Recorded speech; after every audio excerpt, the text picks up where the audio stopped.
लोगोफोर बरायबाय नोंथांमोन बयखौबो नैबे मा होनना बुंगोन मा स्टेट बेयो नागालेण्ड स्टेटआव नागालेण्डनि डिमापुर रायजोआव आरो दे लोगोफोर नोंथांमोन बयखौबो बरायबाय आङो दंफैयो दायो नागालेण्डनि डिमापुर होननाय मोनसे गामियाव दङ बे गामिया मा गामिथाय सोंना लानांसिगोन आरो ना ओमफ्राय आरो गामिनि नामखौ सोंना लानांगोन ओमफ्राय मोनसे न'खराव फैदों आरो ना जोङो लोगोफोर माने जोङो गोनां मोनसे खामानियाव फैदोंमोन फैनायाव ओमफ्राय आरो बेयाव बिदिनो खुरमा आरो न'खरनि बिदि लोगो मोननानै जोङो दा बेयाव हाबफैबाय आरो जोङो लान्चबो हाबफैबाय आरो ना लान्चआबो जोंहा दिनै बेयावनो जासिगोनदां आरो ना एसे आङो दिन्थिलांसै लोगोफोर नैबेनो न'आ खुरमानि न'आ आरो ना ओमफ्राय खुरमाया सोरनि आङो एसे दिन्थिनो बेनिफ्राय आरो टिमाव जोङो सोर सोर दङ आङो बेखौ एसे दिन्थिगोन लोगोफोर नोंथांमोना आंजों लोगोसे फैफाबाय थादो लोगोफोर नैबेनो न'आ नै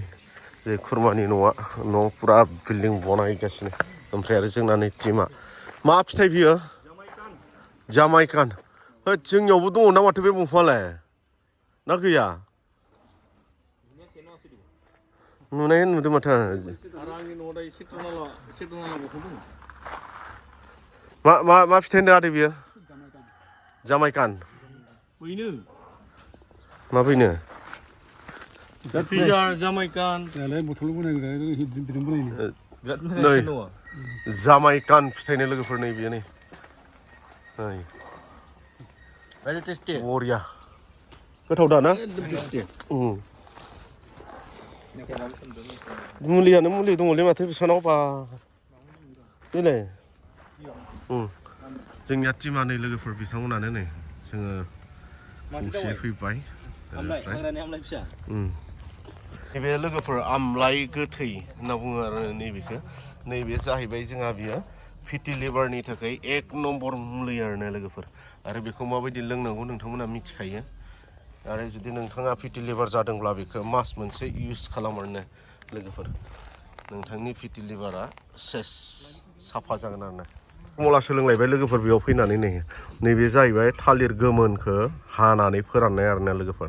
ओरैबायदि टेस्टि जायोना नोंथांमोना जानाय नाय आरो खालामनानै ओरैबायदि गोदै सलिडखा बनायनानै जानाय नायदे लोगोफोर नोंथांमोना ओमफ्राय आरो खिन्थाहर फोरमायहर दे लोगोफोर बरायबाय नोंथांमोनखौ नैबे समाव आङो दंफैयो दायो जोंहा नैबे नागालेण्डनि डिमापुर होननाय जायगायाव दंफैयो ना लोगोफोर बेयाव आङो मोनसे खामानियाव फैदोंमोन बेनिफ्राय आरो बेजोंनो लोगोसे आङो नोंथांमोननो एसे भिडिअ दिन्थिनो होननानै सानबाय आरो ना लोगोफोर लोगोसे बेनिफ्राय आरो आङो मोनसे फेमिलियाव हाबफैबाय दायो आरो बे फेमिलिया जोंखौ बरायनानै लाबाय आरो आङो बिथांमोनजों एसे सावरायनाय आरो जिरायनाय आरो मा होननाय आं बेखौ दिन्थिलांगोन दे लोगोफोर नायलांबाय था नै बिथाङानो जाबाय बे न'खरनि मालिक आरोना लोगोफोर बेनिफ्राय आरो जोंनि टिमा जाबाय नै बिथिंनो नै खबाम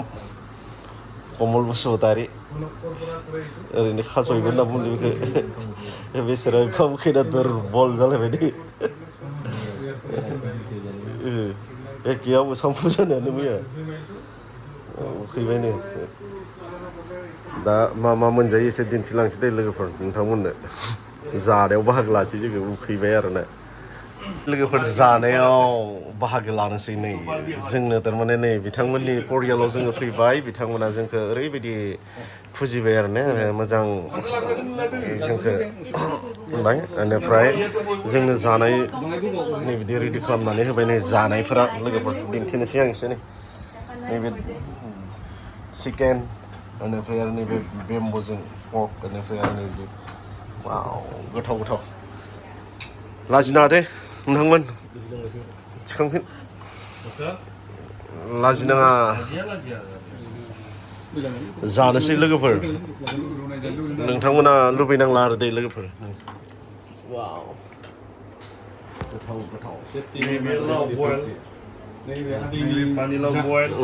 जोंहा बेयो जाबाय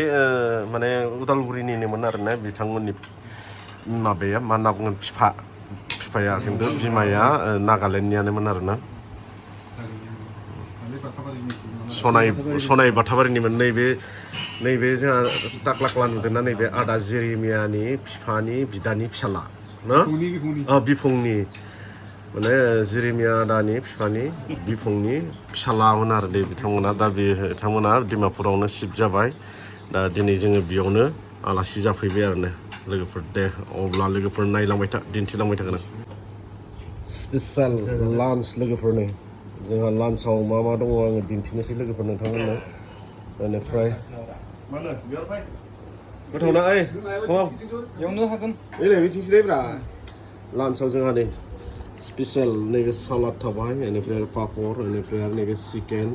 बेनिफ्राय आरो नै बिथिं बेम्बु जोंहा अमा बेदर बयल बेनिफ्राय आरो नै बिथिं सब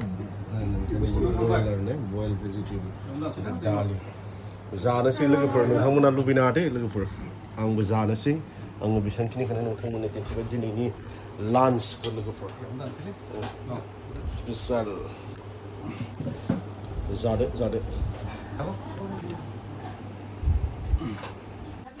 फाइनालि लोगोफोर दायो जोङो खुरमानि न'निफ्राय ओंखारबाय आरो ना थांनोसै जोङो मा जायगायाव फैदोंमोन होनना बुङोब्ला बे जायगानि नामा जाहैबाय दिपुपार बाप्टिस्ट चार्च आरोना बाप्टिस्ट मण्डलनि बेयाव जोङो फैदोंमोन ओमफ्राय दायो थांनोसै लोगोफोर बाय लानोसै दे मेडाम नै थांनोसै माने जोङो आरो जोंनो नै माबा एकदम मैगं थाइगंसो सोना हरजोब्बाय नै पुरा जोगोनार मैगं हरबाय नै ओरैबायदि मोजां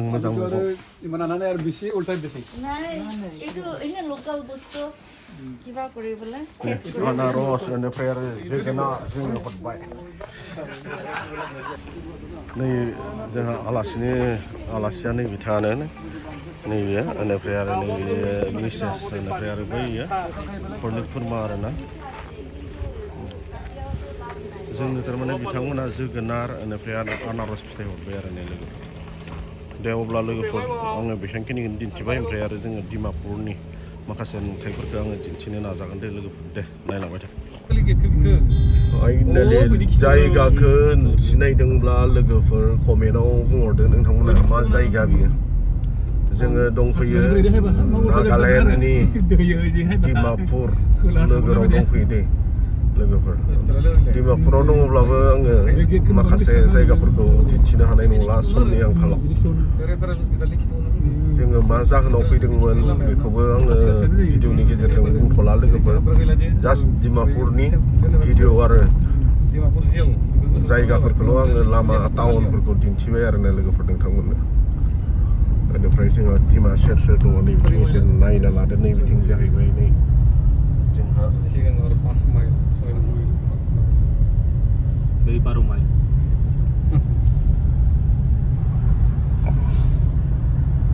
साल्थे बिथिं बेनिफ्राय आरो उनथिं दङ माखासे सेर दङ एसे नायना लादो उनथिं बेनिफ्राय आरो नै बिथिं दङ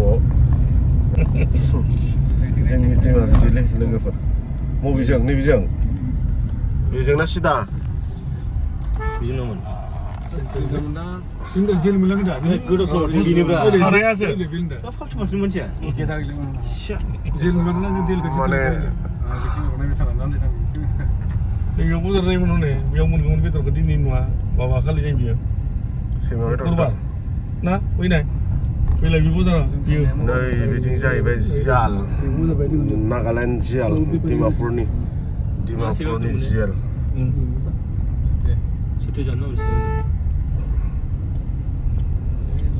मोजां बार नांदोंलै खिन्थु नैबे सेन्ट्रेल जियाल दे लोगोफोर नै डिमापुर नागालेण्ड सेन्ट्रेल जियाल जेलखौ बुथेक लानाया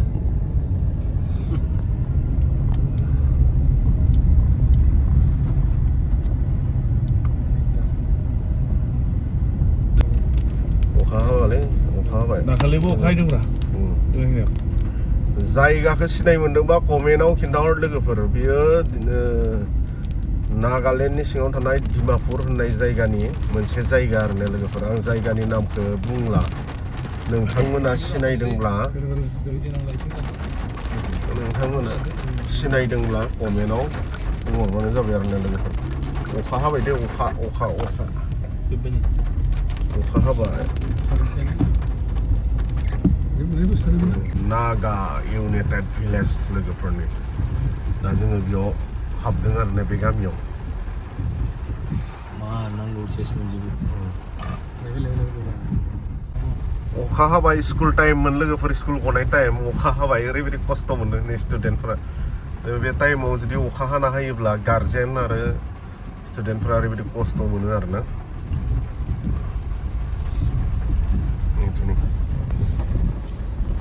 माबायदि खस्थ'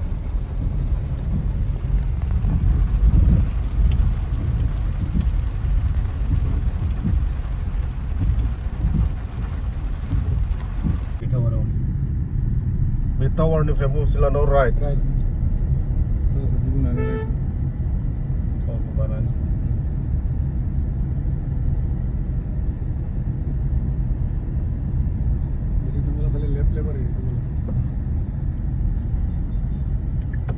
सिदा थांबा मा मोनहैगोन जोङो जेनेबा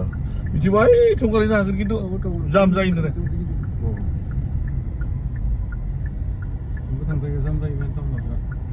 जों गावाखै बेंगलनिफ्राय आगसिथिं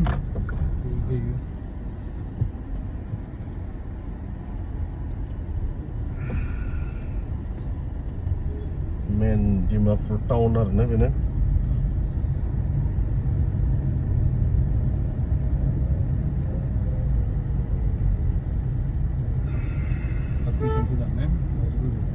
लटा बेप्टिस्ट चार्च डिमापुर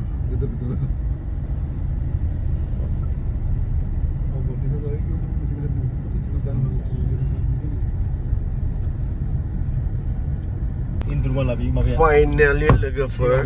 जोङो डिमापुर बायबाय टाटा आरो दा नै कार्बि आलं वेलकाम टु कार्बि आलं हाबबाय जोङो लोगोफोर अब्ला दिनैनि भिडिअआ बेसेबांखिनियानोसै डिमापुरनि भिडिअआ बाय टाटा दायो जों वेलकाम टु कार्बि आलं